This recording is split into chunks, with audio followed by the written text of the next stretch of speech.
eu achei interessante, Sakamoto. O Sakamoto já até fez uma coluna também sobre isso, né? Bolsonaro se humilha diante de Trump para manter o controle da direita. Falando aqui um pouco sobre as falas de Bolsonaro diante da vitória de Donald Trump. Mas até ele tem essa esperança, ele fala, ele gosta de mim. Ele gosta de mim, é uma coisa Uhum. tão curiosa, né? Mas teve até um momento ali da fala que ele fala assim, mas eu sei me comportar, tipo, eu sei o meu lugar, de se humilhar um pouco também nisso, é curioso. Ele fala que ele quer ir lá para os Estados Unidos para a posse, está com uma baita expectativa que Alexandre de Moraes libere ele para ir para a posse de Donald Trump. Mas ele não sabe se ele vai ser convidado ainda, né, Sakamoto? Ele até falou, não sei, será que eles vai convidar o Lula? Aqui no Brasil, acho que ele só convidaria eu. Fabiola, a entrevista. Primeiro, parabéns tanto para Camila Matoso quanto por Rainer Braga, nossos colegas da Folha, pela entrevista. A entrevista é deliciosa. E eu acho que tipo, a entrevista vai fazer a felicidade muito grande de psicanalistas que estudam política, como o nosso colega Christian Dunker. Né? Isso aí sabe, é material para ano de pesquisa sobre a psique do Bolsonaro, né? Porque é o seguinte, Fabiola, era esperado que a extrema-direita, que o Bolsonaro usasse a vitória do Trump, tanto para vender a ideia de que ele também vai voltar de forma triunfal, mostrar que existe uma chamada jornada do herói, né, para falar da narrativa literária em que o Trump passou e que ele também vai passar a seguir os mesmos passos, né? E também que ele utilizasse o trunfo do Trump para tentar manter o controle, a influência sobre a direita aqui dentro do Brasil, uma vez que ele vem sendo questionado, vem sendo desafiado, como aconteceu nas eleições. Só que ele foi muito, muito, muito além, né? Bolsonaro acabou se apresentando como pet de Trump na entrevista que deu para a Folha de São Paulo, né? Tentou vender uma proximidade com o presidente eleito Donald Trump, soltando frases constrangedoras para um presidente da República, mesmo considerando Jair Bolsonaro, né? Ele fala assim, né? Eu fui o último chefe de Estado, eu sei que o Josias já falou algumas, mas só para retomar, o último chefe de Estado a reconhecer a vitória do Biden, ele não esquece isso. E eu sei o meu lugar perto dele. Eu estou para ele como o Paraguai está para o Brasil. Vergonhoso. Ele me tem como uma pessoa que ele gosta, é como se você se apaixonar por alguém de graça, né? Essa paixão veio de forma como eu tratava ele sabendo o meu lugar. Vergonhoso dois. É um país que é a maior democracia do mundo, projeta poder, que fez valer a sua força, não tivemos conflito no mundo enquanto o Trump estava lá, e ele gosta de mim. Gente, sabe? Juro, né? E aí eu acho que há dois movimentos nessa sessão de auto-humilhação pública, né? Primeiro, o óbvio, né? Anuncia o óbvio, bolsonarismo raiz vai tentar utilizar a eleição do Trump, não só a eleição do Trump, mas os superpoderes, né? Porque a Suprema Corte está com ele, o Senado está com ele, talvez a Câmara também esteja. Então, o bolsonarismo raiz vai usar suas conexões ideológicas com o trumpismo raiz no Congresso para tentar pressionar o Brasil pela elegibilidade de Bolsonaro, não tenha dúvida, com o Jim Jordan, que era presidente do Comitê de Assuntos Jurídicos da Câmara dos Representantes lá, foi assim, né? Atacando Alexandre de Moraes, ele vai fazer a mesma coisa. Só vai ser divertido, Fabíola, ver auto-intitulados patriotas defendendo que os Estados Unidos imponham barreiras comerciais no Brasil para forçar a Jair elegível. Ou seja, vocês vão lutar contra a exportação de produtos brasileiros para isso, né? Isso eu quero ver. O segundo movimento, mas eu acho que é o mais importante, é que Bolsonaro está tentando manter neste momento o controle sobre a direita. Ele foi, durante a eleição deste ano, ele foi bastante questionado. Ronaldo Caiado, Ratinho Júnior bateram de frente com os candidatos dele, ele bateu de frente com esses nomes que são presidenciáveis. Pablo Marçal chegou e levou os seguidores do Bolsonaro e não deu nem pelota.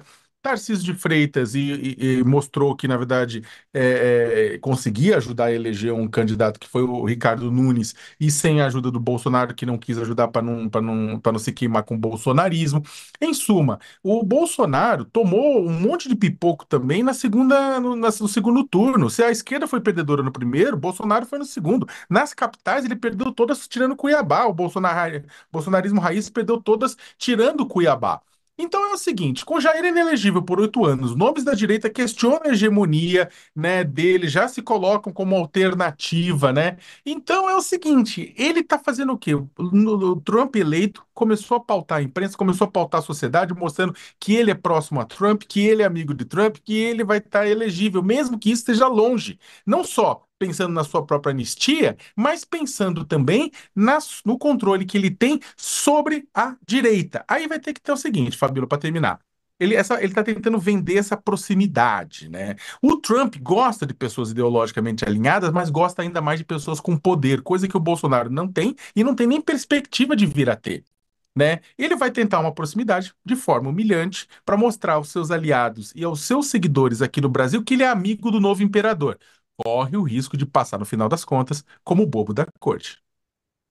Ó, aliás, a gente vai daqui a pouquinho receber também o professor Walter Mairovich para saber sobre esse desejo dele de ir para a posse de Donald Trump, se vão liberar ou não o passaporte dele, e também sobre essas questões jurídicas, né? Ele falando que pressão é essa que Trump pode exercer no judiciário brasileiro. Falando em Trump, vamos já se conectar com os Estados Unidos, que eu quero saber, será que Trump está preocupado com Bolsonaro? Será que Trump pode realmente fazer essa ponte com o Brasil e salvar Bolsonaro? Estou curiosa para ouvir o nosso queridíssimo Jamil Chad nessa cobertura das eleições americanas.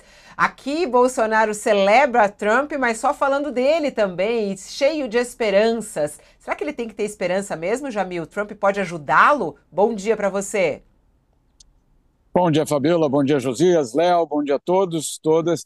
Olha, é o seguinte, Trump só vai ajudar se ele ganhar alguma coisa com isso, né? Não tem nenhum tipo de ação por parte do Donald Trump, nós vimos isso no primeiro mandato, ao longo da carreira política e, vamos dizer assim, empresarial de Donald Trump, ele não faz nada por solidariedade, ou não é essa a questão.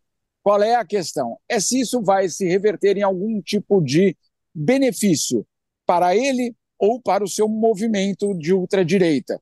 Trump não é um conservador. Trump não é um político de direita. Político de direita é Angela Merkel. Político de direita é Macron. Não.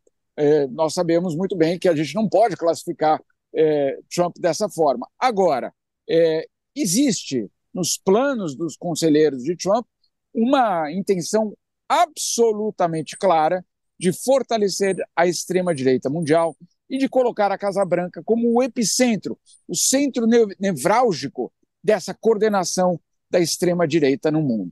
Portanto, se houver algum tipo de interesse por parte do Donald Trump para um fortalecimento da extrema-direita no Brasil, passando por Bolsonaro, porque ela pode não passar por Bolsonaro, ou seja, se algo ali acontecer passando por Bolsonaro, eu não descarto de forma alguma que haja algum tipo de pressão sobre o Brasil. Essa pressão funcionaria?